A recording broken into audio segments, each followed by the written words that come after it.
احنا هنتكلم عن حاجه لازم طلاب كليه تجاره يعرفوها، او اي حد عندك في كليه تجاره شير له الفيديو ده، او لو انت طالب في كليه تجاره فاسمع الفيديو ده للنهايه.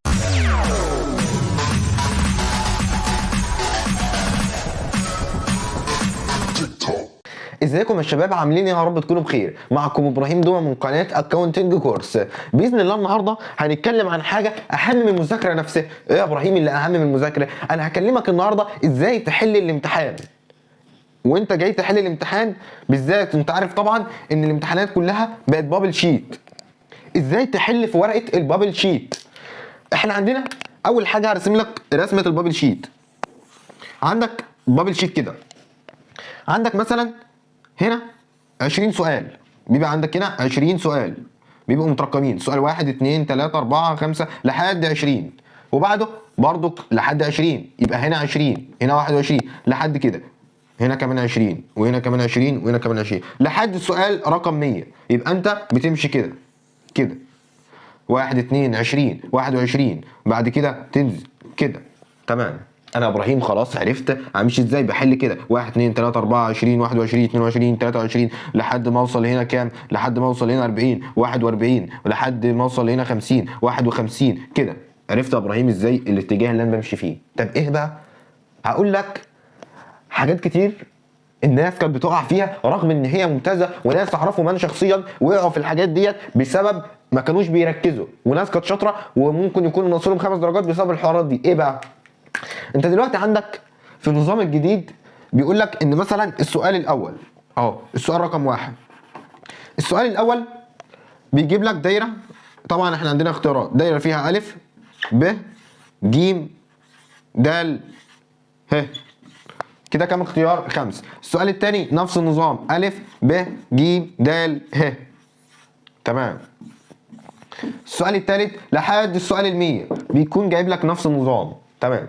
هو مثلا لو جه قال لك في الامتحان سؤال واجابه السؤال ده كانت الف، عايز يا ابراهيم اعمل ايه؟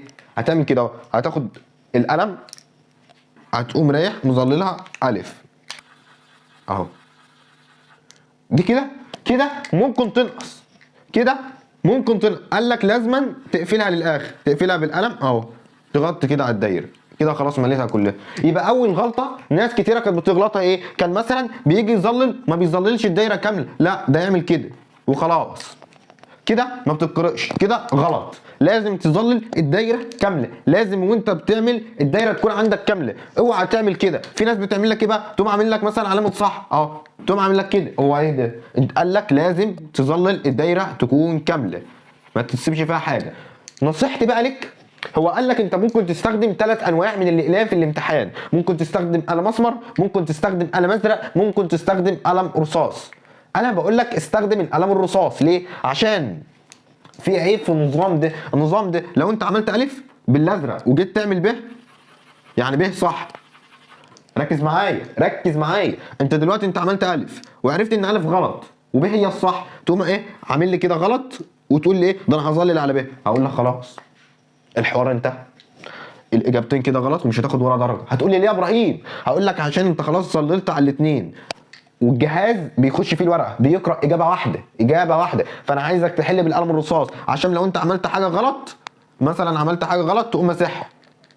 تمام. يبقى انا حالا هحل بالرصاص عشان لو في غلطه عندي هقوم ماسح بالاستيكه واعمل الثانيه، عشان لو عملت بالجاف هقول لي يا ابراهيم انا هجيب مزيل واقوم ايه عامله، اقول لك البنزيل برده غلط. فانت هتستخدم الرصاص في كلا الحالتين، لازم تستخدم القلم الرصاص، يكون معاك قلم رصاص واستيكه. حبيت بقى مثلا اخترت الف وعايز تغيرها ب، تقوم ماسح الف ومختار ب. تمام. دي اول حاجه. تاني حاجه زي ما قلنا برضك عليها اللي هي الدايره، لازم تظلل الدايره كامله. تالت حاجه بقى مهمه جدا عندنا هي ايه؟ بيبقى في عندك في الاختيار مثلا بيديك سؤال، السؤال ده اجابته بيكون الف ب ج د، اجابته طلعت د، اخر اجابه تقوم عامل لي ايه؟ اخر اجابه. والله حصل، والله ناس كتير عملتها كده، يبقى الاجابه كده غلط. هنا في الاختيارات هو مديك الف ب ج د، مديك 4 اختيارات د، تقوم انت رايح مختار لي الاخيره، الاخيره اهي د اهي. دي بقى بيقيس مدى تركيزك، وعشان الناس اللي بتغش ممكن واحد يقول الاخيره اختار الاخيره، تقوم مختار اهي مفيش في الاختيارات اصلا. فانا عايزك ايه تركز كويس جدا. تمام. دي برضك الغلطه اللي الناس كتيره وقعت فيها السنه اللي فاتت، وما وقعوش في درجه، لا ده وقعوا في 3 و4 و5. فانا عايزك تركز في النقطه دي. عندك اختيار ممكن دكتور يحب يجيب اختيار يعني يقول لك ا ب ج د بس 99.9 من الدكاتره بتجيب ا وب وج ود بس. تمام. خلاص يا ابراهيم، عرفنا ان اول حاجه نظل تظليل كامل، تاني حاجه ناخد معانا قلم رصاص واستيكه، تالت حاجه نركز واحنا بنشوف بالذات في دال. ماشي. ايه تاني بقى؟ حابب اقول لك ان في حاجه اتضافت السنه اللي ديت الجزء ده لفرقه ايه تانية. السنه اللي فاتت لفرقه تانية احنا كنا واخدين بابل شيت في فرقه اولى. بابل شيت في فرقه اولى كان عامل ازاي؟ كان بيدونا اختر وصح وغلط، يعني اختر لوحده وصح وغلط. قال لك النظام الجديد اختر وصح وغلط مع بعض، بس عمل لك ايه؟ قال لك فوق الف علامه صح وب علامه غلط. يعني ايه؟ يعني مثلا لو انا اديتك سؤال اختر ده حاجه من الاثنين، قصدي سؤال يا رب ايه صح وغلط. لو انا اديتك سؤال صح وغلط، لا هتختار صح لا الاجابه هتطلع غلط. قال لك لو صح فانت هتختار الاختيار الف، اهو حاطط لك علامه صح فوق الف. فانا مثلا الاجابه كانت عندي صح، اروح اظلل الالف يا ابراهيم بالقلم الرصاص تظليل كامل، اهو تظليل كامل اهو. تمام. يبقى انا رحت ظللت الالف عشان الاجابه الصح. طب الاجابه طلعت عندي غلط، يبقى انا تاني سؤال طلع عندي غلط اروح لب.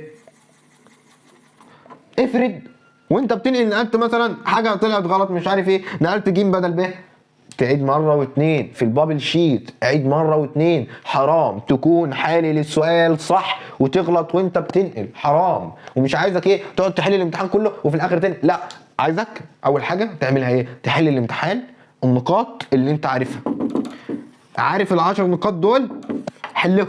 يعني لو الامتحان 15 نقطه وانت مشيت حليت ال10 انقلهم في البابل شيت، وبعد كده الخمسه حلو. ليه بقول لك كده؟ يعني حل النقاط اللي انت متاكد منها 100% الاول في البابل شيت. ليه؟ عشان للاسف 3 مرات ناس بتعمل ايه؟ انا دلوقتي يا عم اقول حل الامتحان كله في ورقه الاسئله، بيدوك ورقه اسئله وبيدوك نموذج، وحصل غش.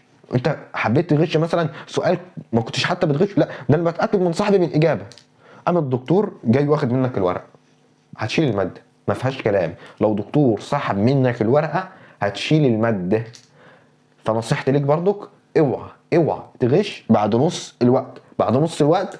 اي دكتور عنده استعداد يشد منك الورق، فما تحاولش تغش، بس غش مباشر ممكن يضيعك. فانا بقول لك حل اللي انت عارفه الاول. احل ازاي؟ بالقلم الرصاص اهو. لو بالقلم الرصاص تختار الاجابه اللي انت عايزها بالدايره كامله، لو صح تختار الف، غلط تختار ب. يبقى لو صح تختار الف، لو غلط تختار ب. افرض ان هو مثلا كان مديلك 10 نقاط، في ال10 دول واحده مثلا جت اختر، خلاص اختر اجابه اختر مثلا طلعت دال، فانت هتقوم مختار دال. تاني سؤال صح وغلط، الاجابه طلعت غلط فانت تختار ب. يبقى انت في دماغك صح، لو اجابه صح وغلط طلعت صح اختار الف، وغلط اختار ب. تمام.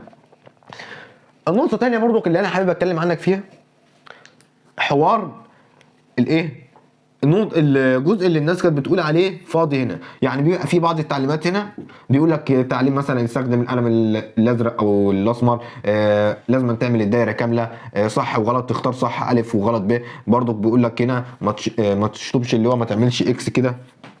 ايه بقى؟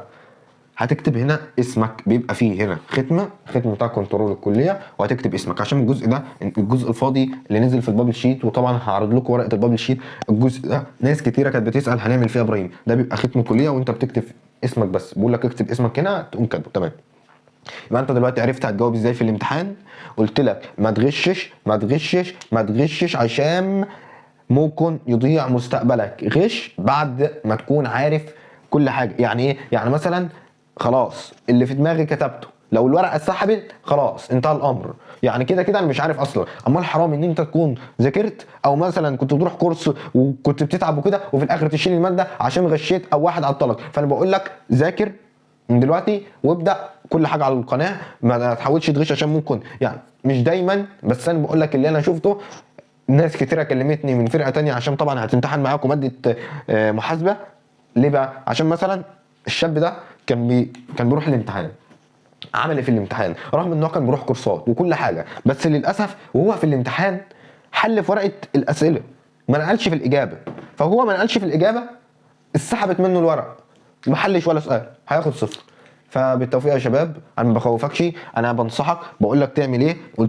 قلت لك ركز ركز ركز بالذات بعدها كتير، عشان دي ناس كتير غلط لي هي دي مش معانا، ايه ديت مش معانا. عايزك تركز وانت بتنقل، عايزك تستخدم القلم الرصاص، عايزك تحل اللي انت عارفه الاول. وبالتوفيق وان شاء الله ربنا يكرمكم. وحاجه يا شباب على القناه، سواء بقى شرح محاسبه، رياضه، اقتصاد، عمل اداره، في فيديوهات كتير، بس انت طبعا ما عادش في وقت.